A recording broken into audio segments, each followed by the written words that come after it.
These 20-somethings is a podcast where I'll be sharing my experience as a 20-something-year-old who's trying to navigate this thing called life.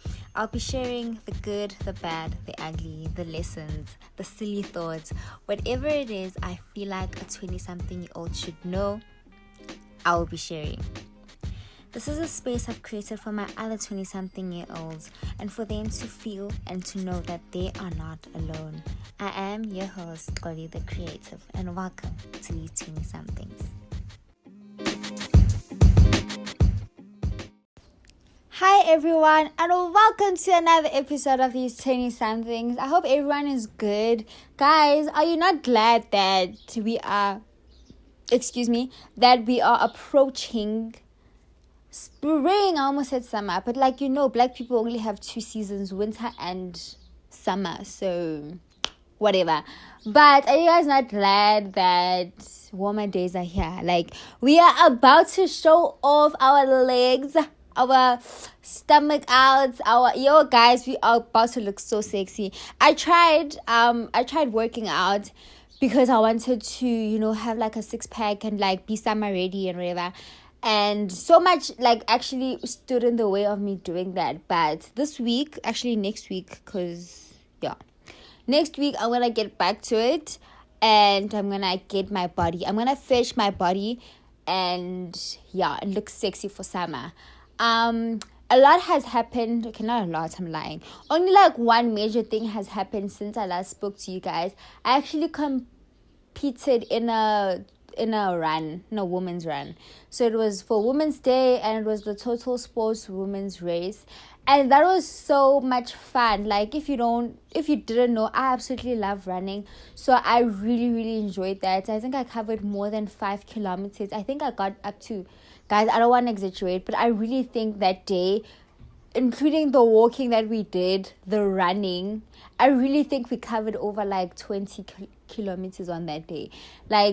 I don't want to lie.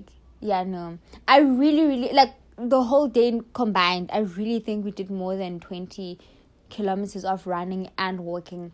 But nevertheless, it was a fun day. I had, so much fun. I was with my friends. It was nice. It was such a cool day. Those are, one of the many things that make me happy, and one of the many things I actually want to, continue doing. So yes, that's an update from my side of what I did. I hope you guys also have exciting updates. Also, I got invited to a podcast. So outside of having my own podcast, I was invited to someone else's podcast, Umpo. And it was so fun. I can't wait for you guys to hear that episode. If you support me, you better support my girl, Umpo, because her podcast is also fire, and I just can't wait for the episode to get released. It was so fun. So shout out to Umpo for having me on her podcast. It was really fun. So those are the two updates that I have for you guys. And I hope I hope you guys are I hope you guys are interested in me telling you guys updates and sharing with you what is happening in my life. But other than that, nothing much has been happening, nothing exciting, besides me just, not being serious or not taking myself seriously in terms of work and content creation. Because I realized that I'm actually a content creator, and even though I don't have huge numbers, but the audience and the community that I have count, and they add value to the work that I do. So I am a content creator, digital entrepreneur, and I should start taking myself very seriously, because this is serious work. It's serious work. So that's just one of the realizations that I realized. So with that being said, guys, please make sure that you follow me on all my social media platforms. When I post something, please engage, because the more you engage, the more I can, start working with brands, and I start making the money, and the more I can, upgrade our equipment for the podcast and give you guys quality stuff. I am hoping to get you guys to start shooting visuals for the podcast as well. I think that would be fun. So I'm also going to go back to YouTube. For those of you who don't know, I have a YouTube channel. It's Xoli Silukhumalo, so you can also go subscribe to that. after you have followed me on my social media, Glory the Creative, and the podcast, it's these underscore 20 somethings. Alrighty, so the formalities are out of the way. Let's get into today's episode. So, okay, so just like a backstory, I always give out this disclaimer, and I want people to know for two reasons. Number one, because I want to honor my brother. Number two, I just want people to know. I want to honor my brother in a sense that I don't want him to think that he's been replaced or I'm replacing him. I don't want to replace you. I will never replace you. And I don't know, it's just like a thing that it's just a me thing that I just don't want my brother to ever think I'm replacing him, because I'm not. And I don't even want to replace him. I could never replace him. And I don't know why I feel like he would think that I'm replacing him. But like a lot of times people think that I'm the firstborn. Guys, I'm not the firstborn in this household. I am not the firstborn. I am the secondborn. Unfortunately, my brother passed away when he was very young. I was also very young. We were both young when my brother passed away. So when he passed away, I automatically became the firstborn by default. I obviously, because he's not there to, take on the firstborn role. Yeah, he's not here to take position of being the firstborn. So every time my parents would introduce me to people, or every time my parents would tell people about their kids, they will always say, oh, Uxoli is the firstborn, and then, the secondborn and the thirdborn. But sometimes he does get acknowledged, but not all the time. But I personally try to acknowledge my brother as much as I can, like all the time. I always tell people, guys, I'm not the firstborn. Okay, gay firstborn, gay mistake. My brother is the firstborn. But anyway, because he's not here, I am then the firstborn by default. I took up that position, not willingly. Unfortunately, now it was by default. If I knew Gubai firstborn comes with so much responsibility and so much weight, I would have never agreed to it, even though I didn't even agree to it. But like, I don't know if you guys get what I'm trying to say, but yeah. So for the longest time, I've always, I don't know, I feel like I grew up way before my time. I feel like I grew up, I don't know. I just feel like I grew up way too quickly. And I'm not saying in a sense of age or in a sense of, I don't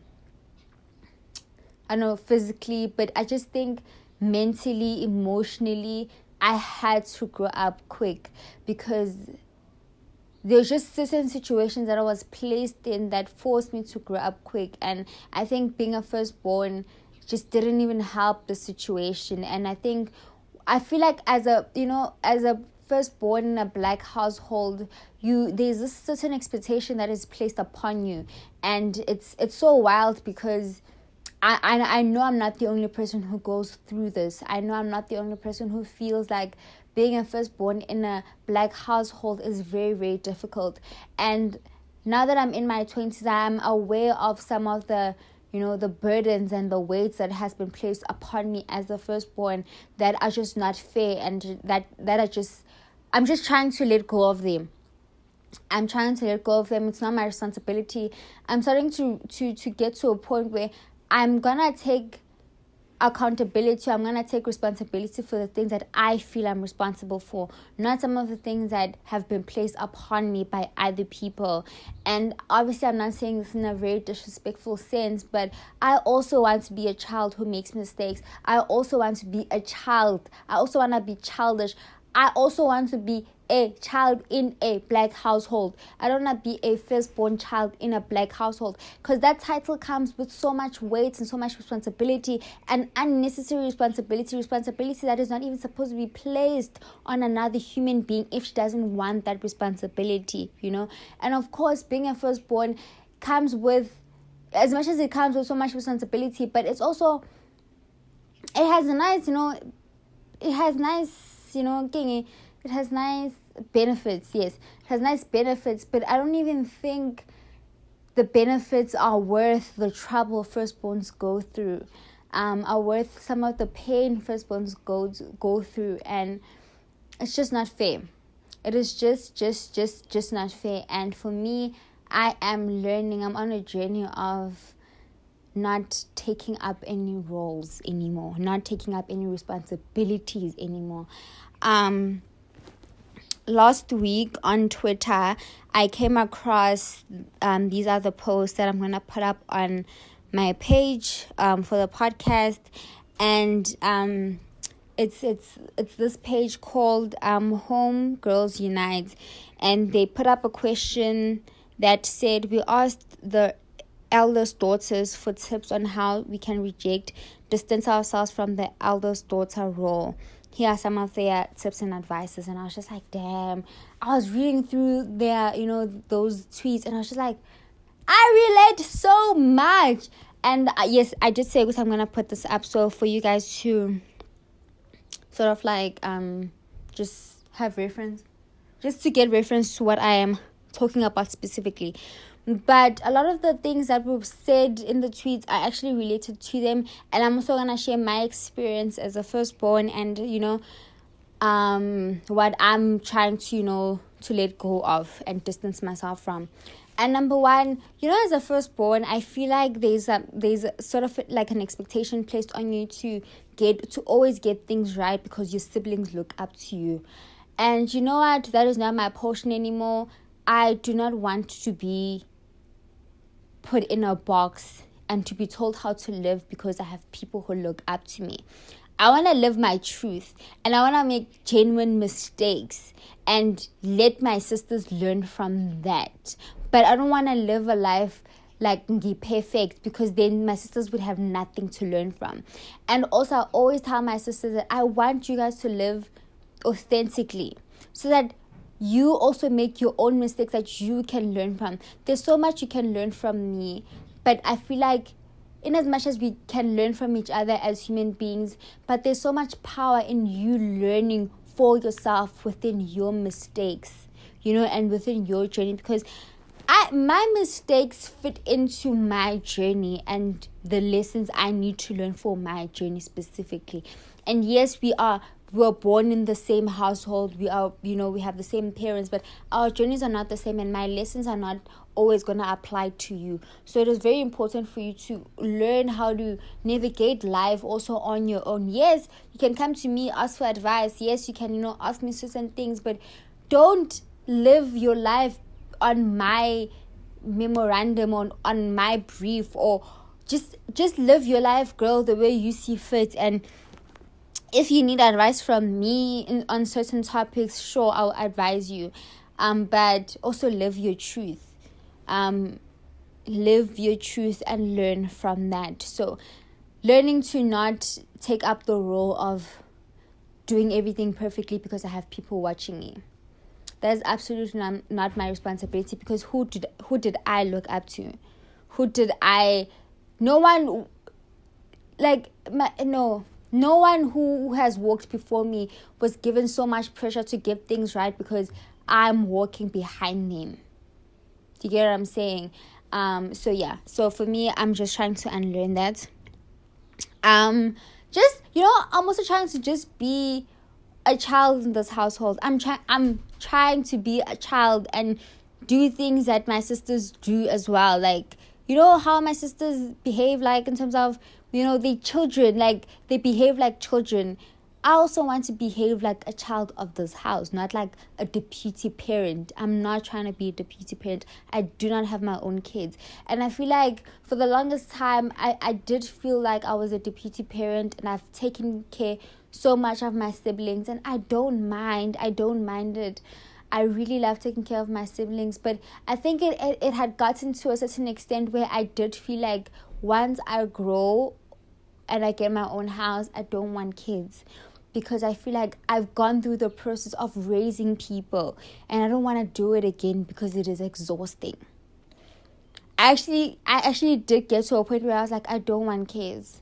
I don't want kids because I know how it is to raise people, so I don't need that experience anymore. And for me, that was not okay. Like I don't I can't decide not to want to have kids because of, the experience I had growing up. Like, that should not be the reason why I shouldn't have kids. And I'm not saying people who don't want to have kids are wrong for saying they don't want to have kids, but I think you not wanting to have kids should stem from a different reason, and not because you're just so tired of taking care of other people and you just don't want to do that anymore. And for me, thinking that way or having that reason made me realize that I've actually been a parent, and I've been a deputy parent, and I've not been a kid, and that is not okay. So I'm trying to go back to being a kid and not a deputy parent, because I'm a kid. I'm no one's mom. I am absolutely no one's mom. As a firstborn in a Black household, a lot of times you're taught to make sacrifices. You make a lot of sacrifices, and yes, in life we will make sacrifices in the different areas of our lives, but specifically as a Black child who is a firstborn, I had to make so many sacrifices, guys. Some of the things that I shouldn't even have had to sacrifice, but I did. And now I'm learning to say no. I'm not gonna make sacrifices when it comes to certain things, and I'm gonna be selfish. And for me, I'm learning that is okay, because that is okay. If I feel like, no, you guys are asking too much from me, you guys are asking something that I cannot give, I can't. And I'm gonna put myself first. I'm gonna learn how to put myself first and put my own needs first, because I matter. I'm also a child, and I don't think it's fair that I get put through things that, that you guys shouldn't even be putting me through. And this is not specifically directed to my parents, but also just family at large and just society at large. So no, I'm not throwing jabs at my parents. I'm not, saying they were bad parents. I didn't have a bad childhood. But I do know that there are certain things that shouldn't have happened in my childhood that have happened. And also just, with society at large, there are a lot of things that, people say to firstborns and they expect from firstborns. And it's just so mind-blowing that you guys really expect that from us.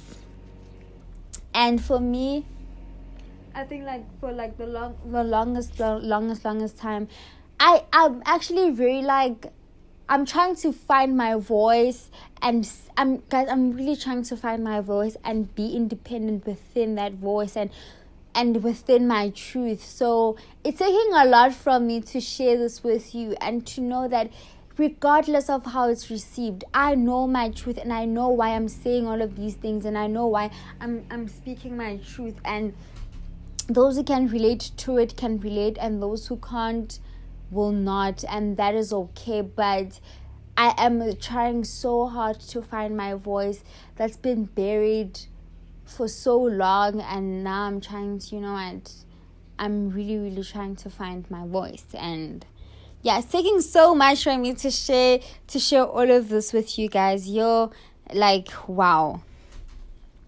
Another thing that I'm trying to do is I'm just trying to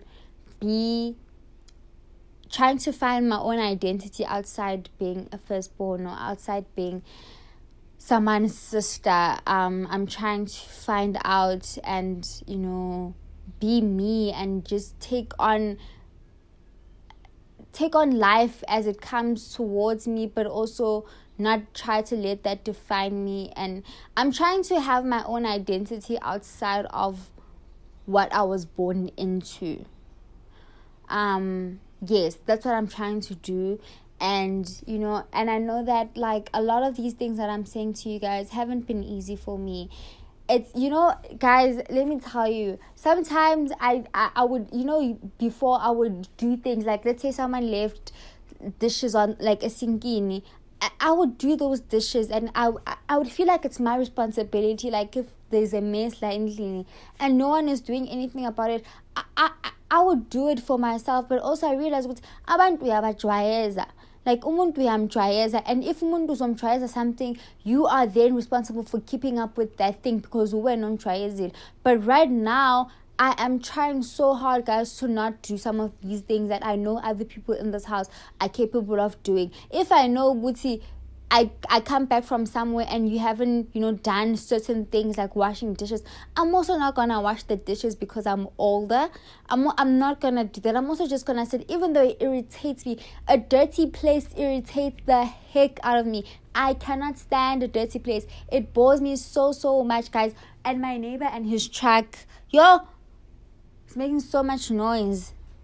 Anyway, a dirty sink bores me so much. But if we are sitting lying and now you see with these dirty dishes and you're not doing anything about it, I'm also not gonna do anything about it. I'm trying to not let people walk over me, and I'm trying to let people aware of the fact that we all live in this house, and it doesn't matter whether you're a boy or a girl, whether you're older or you're not older, but we all have the same responsibilities. And again, I feel like this goes back to how people are always fighting for equality within siblings when the siblings is a boy and a girl. And it's always, how boys in a household are always, the parents are more lenient towards the boys and they're more harsh towards the girl.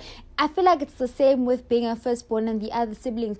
A lot of times parents are harsh towards the firstborns, but when with the other siblings, they're so lenient. And I feel like it's the same thing. And in as much as we're always fighting for equality in terms of the boy and the girl, but we should also fight for equality in terms of the firstborn and the other siblings. And I know that, parents learn how to be parents with firstborns, and that's why maybe they are more lenient towards the other siblings. Because they have learned to be more gentle parents. But I feel like also parents, as soon as they realize that, I'm more of a better parent because, I've learned along the years, they should also still try to fix things with the firstborn, because now that you've identified your mistake and identified the problem, you should then, go back to your firstborn and try to fix things and try to be more lenient and, offer the same support you would offer to your younger children. So I feel like it's the same thing even here when in terms of roles. There is no role that is assigned to a specific person with who's older or who's younger. If Izich azisesinkini, there's no role that it's the younger sibling who should wash the dishes or it's the older one. If you see there's a problem, you should fix it. But obviously there are certain things where they would require you as an older sibling to step in. Then you can step in those situations. But when you know that the situation is neutral, anyone can step in, I'm learning to let other people step in and it won't always be me, because I want to have a triad. And yeah, I just don't want to take up that responsibility anymore. There's so much that I am learning as in the season of my life and in the stage of my life that, it's okay to just sit down really and let people do things on their own. And if they ask for help, they ask for help. But it's okay. Just let go of control. Let go of trying to control everything. Let go of trying to step in and be the superhero. It's okay to rest. It's okay to not show up on certain things. It is okay. It is okay to breathe. Okay, breathe and relax. It is okay to be yourself. It is okay for you to exist outside of being an older sister. It is okay. It's not easy. Also, it's been a journey. It's still a journey, and I hope I do get to a point someday where I realize that I've actually made it so far, and I'm proud of myself. And sometimes I do feel bad, but I'm just like, nah. I also matter. My feelings matter. I'm valid in this situation as well, and yeah. So it's a learning process, and I think the next step for me is try to bring in my family even more closer to some of the decisions that I take and communicate it with them. Because it's one thing to do things, and then it's also another thing to do things and then speak about them, or to speak about them and then do them. I want my family to know where I'm coming from, and communication for me is hard sometimes. Telling people that I'm gonna stop doing 1, 2, 3, or I'm doing 1, 2, 3 because of this and that. Sometimes that is hard for me, and again, it just goes back to some of the ways that I was raised in and how communication was here at home. So it's taking a guys. I just want you to understand that when I say it takes a lot from me. It takes so much from me to put myself on this platform, and I know I created it, but it takes so much for me to put myself on this platform and share, parts of myself that are not so perfect with you, so that you guys know that you're not the only people who go through what you are going through. I also go through them. It's a normal thing, and that people go through. And I don't want you to feel like, personally, I want us to normalize having very uncomfortable and difficult conversations, so that we are able to relate and we are able to find solutions together, and we don't go through life alone. Guys, life is hard on its own, and you need a community to sort of like help you, push through certain situations and certain circumstances. And I want that for myself. I want to know that outside of my family and my friends and my partner, I do have a community, other people who can relate to me. And also, even if you're just not the firstborn, but if you're the younger sibling, be more lenient to your sister or your brother who's older than you. Understand where they come from and help out where you see a need, and step in. Like, there shouldn't ever be, injustice or inequality within siblings. Like, irregardless of who was born first or whatever, we should all respect each other, and we should all be on the same page. And I feel like as siblings, we should be more understanding towards each other. And yes, it's not easy, because we're human beings at the end of the day. Before you step into any role, you are a human being. So sometimes, the humanness in you steps in and, takes over. But I think we should sometimes just, take a few steps back and just evaluate the situation and look at it for what it is, and realize that we're all human beings, and we're all siblings, and, we need to be more understanding and more lenient towards each other. And yes, your siblings will evolve. Yes, you will evolve, and we should offer more grace towards each other, and just be more understanding. Just be more and more understanding. This is actually a long episode. I did not expect it to be this long. I was actually very scared. I was like, I'm gonna speak for like 2 minutes, and then it's gonna be over. But yes, that's just my 2 cents from someone who became a firstborn by default, and who has to live through it until, one day where I meet my brother, and I don't want to say I'm gonna fight him, but I'm gonna be like, bro, what the hell? Why did you leave? Why did you leave and let me take up a responsibility that no. No, you should have stayed. Because wow. But yeah, so whatever. Now I'm like talking about other stuff. But yeah, so that is the end of today's episode. I hope that you guys enjoyed it. I enjoyed speaking about it. I hope my brother also listened. I hope he's listening. I try to honor my brother as much as I can, because he's a part of me, like a huge part of me, and I carry him very close to my heart. And I do know that if he was here, things would be so different. But he's on the other side doing whatever. But I know he's good, so yeah. Yes, so yeah. Thank you so much for listening to this episode. I appreciate you guys so much. I'll see you, and I promise this time I'll be on time. I will be on time with the episode. Yeah. Thank you so much, guys. I'll see you in the next episode. Bye.